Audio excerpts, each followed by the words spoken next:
2 gouttes pour sauver la vie de ce bébé contre la poliomyélite. C'est dans cette ambiance où rythme, cris et pleurs que Djeneba Keïta, aide-soignante à l'hôpital général de Koumassi, administre cette dose de vaccin au quotidien. Le vaccin contre la poliomyélite, ça permet à l'enfant de grandir en bonne santé, d'éviter la maladie.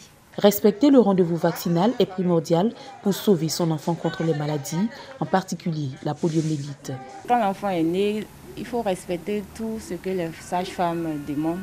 Voilà, les rendez-vous pour les vaccins, peu importe le prix, c'est important que l'enfant ait la santé. Aucun sacrifice ne vaut la vie. Assise dans la file d'attente, Aïssata Kamara attend d'être reçue. C'est très important dans la vie d'un enfant. Et malgré les vaccins, si le bébé tombe malade, grâce à la protection du vaccin, voilà, la maladie n'avance pas. À l'hôpital général de Koumassi, environ une centaine d'enfants de 0 à 11 mois reçoivent différentes doses de vaccins contenues au programme élargi de vaccination PEV. En plus des 12 vaccins dont dispose le PEV, un autre vaccin s'ajoute à la liste. Ce vaccin vient ainsi accentuer la lutte contre la poliomyélite, car bien que déclarée libre de poliomyélite, l'Afrique et particulièrement la Côte d'Ivoire enregistre une nouvelle forme de polio appelée de type 2. De février à septembre, la Côte d'Ivoire enregistre 37 cas de paralysie dus à la poliomyélite de type 2. C'est pour cela que nous allons organiser cette campagne de vaccination qui nous permettra donc d'interrompre cette transmission de la poliomyélite, du virus de type 2. Ce type 2 nouveau n'existe pas dans notre vaccination de routine. Et c'est pour cela que tous les enfants doivent être présentés pour être vaccinés. Pour lutter contre cette résurgence, une campagne de vaccination de 4 jours se fera sur toute l'étendue du territoire national. 32 000 acteurs ont été recrutés et formés. Ils parcourront les 113 districts sanitaires du pays afin de bouter hors de la Côte d'Ivoire cette nouvelle forme de polio. Un accent particulier a été mis sur le respect des mesures barrières. Dans cette campagne, nous aurons des vaccinateurs.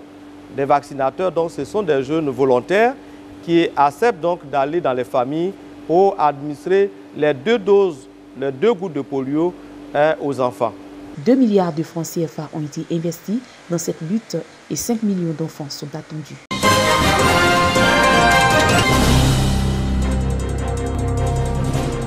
Ils sont issus d'une dizaine de pays africains.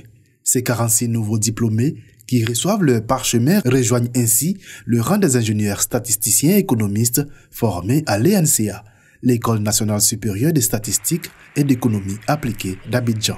Nous allons demander de pouvoir toujours continuer de cultiver les mêmes valeurs qui nous sont inculquées par notre établissement, les vertus de rigueur, de discipline, de travail. Cette 31e promotion s'est enrichie d'une série d'innovations introduites dans la formation des étudiants. Les statistiques, les big data, pour faire un clin d'œil à l'évolution de ce qu'est la data science, il y a les questions donc, du monde d'entreprise, vous savez, comment appliquer donc, les statistiques dans le monde d'entreprise pour le développement, les questions de finance, et aussi les questions d'actuariat, avec toute l'expertise dont ils disposent, après toute leur formation de base, ils sauront comment s'insérer sur le marché. Parrain de cette promotion, le directeur de cabinet du ministre du Plan et du Développement, Yeo Nawa, a encouragé ses filleuls à maintenir le cap de l'excellence dans leurs différentes entreprises. L'entrée à l'ENCA se fait exclusivement par voie de concours. Ouvert à tous les pays africains, les étudiants y reçoivent leur diplôme après 3 années de formation.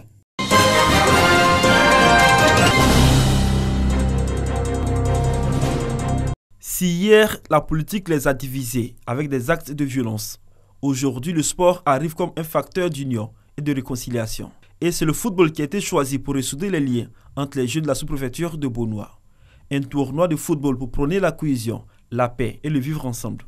Compte tenu des éléments qui sont passés ici à Beaunois, donc pour souder encore l'harmonie de tous ceux qui habitent à Beaunois, il a décidé d'organiser ce tournoi dans le but d'avoir encore une nouvelle cohésion. Dans chacune de ces équipes participantes, l'on retrouve des membres des différentes communautés vivant à Beaunois. Dans mon équipe, il se trouve des Malinké, des Djarasuba, les Abou, les Moussa.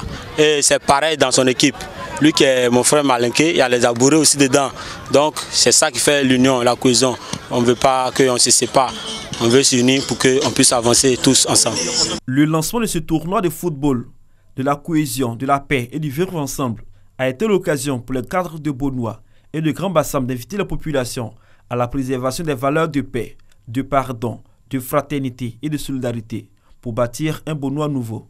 Pour venir ici, vous n'avez pas choisi votre groupe ethnique.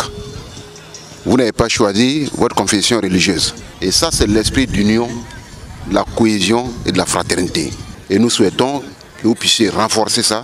Le tournoi de football de la cohésion et de la paix de Bonois réunit 14 équipes venues de Grand Bassam et des différents villages de la sous-préfecture de Bonois. Ensemble, ils veulent célébrer au terme de cette compétition sportive la paix et la cohésion.